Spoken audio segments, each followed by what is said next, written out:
Hello and welcome to video number 7. Let's talk about video length in more depth.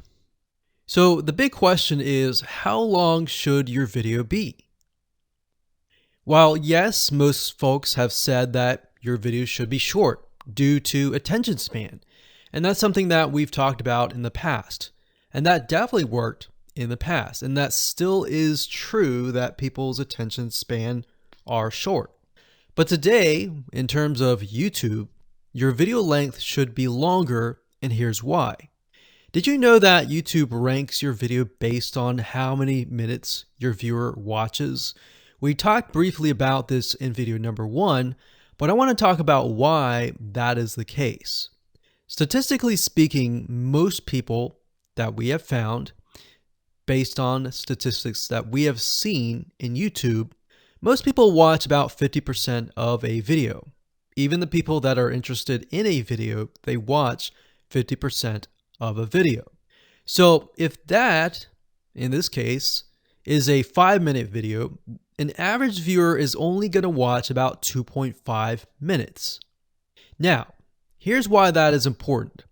If you're competing against someone who has a 30-minute video and their viewers watch 15 minutes, which is about 50%, well, guess what?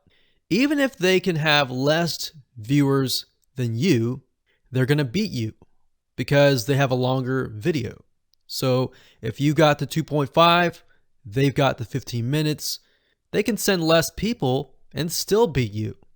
And YouTube will favor them in the end. Now that, of course, is assuming that the views are legitimate and people are actually watching. And that's why user experience is so important. So to give you some real life practical application, let's hop on over to YouTube and I'm going to show you proof that this works. Okay, so let's take what we learned and what we just discussed and apply it to some real life practical application.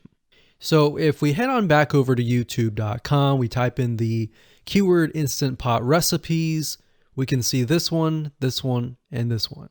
So let's go ahead and open these up. So we got this one, and this one. So that's 1, 2, and 3. The first one has about roughly 8 minutes or 9 minutes. We'll say 9 minutes. The second one has about 27 minutes. And the third one has about 20 minutes. Okay. So essentially the second and third have about double the amount of time.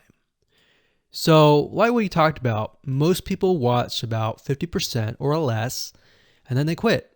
That's the average, right? So if that's the case, this person here, even though they have more views, see that? 800,000 views, even though they have more views, they're competing with somebody with a 30-minute video. Essentially, it's 27 or 28, but close to 30. So if we round that, we'll just say this is 10, this is 30, and this is 20. All right, so let's keep it at even numbers. So if that's the case, there's 4 minutes here, 15 minutes here, and 10 minutes here. So this means that the person with the less amount of minutes, they're going to need a lot more views and a lot more people watching it. So in total, if this person has, obviously this person's number 1, but what I'm saying here is because YouTube looks at how many minutes are watched, if this person had 800,000 views and this person had only half of that amount, but had more than double this amount, this person right here would most likely rank higher. So see that? Only 100,000 views, 15 minutes. This one here, 20 minutes, only 6,000 views. So you might ask, well, shouldn't this be maybe number 1? Not necessarily. If we really look at it, so we've got 800 times 4 minutes, and that's not going to be exact. I mean, we could even take 500. And this is definitely going to be number 1. And this is definitely going to be number 2 based on the information. But this person, because they have a long enough video, even though they have less amount of views, they're still able to rank pretty high. So this is based on one of our YouTube channels, which has over 9 millions of minutes watched. And based on that, that's what we've seen. Now, there's other factors like likes, dislikes, comments, and other things like that, titles and descriptions. But that's a big, huge ranking factor because it legitimately tells Google and YouTube, hey, this YouTube video is legit. Not only people are clicking on it, they're actually viewing it. And they're viewing at least about 50% on average. So that's why the video length is important. Now, you don't want to make a long video just to make a long video. You might want to make a video that has really good content. And that's the goal. It's not based on spammy backlinks or anything like that. It's based on providing real value,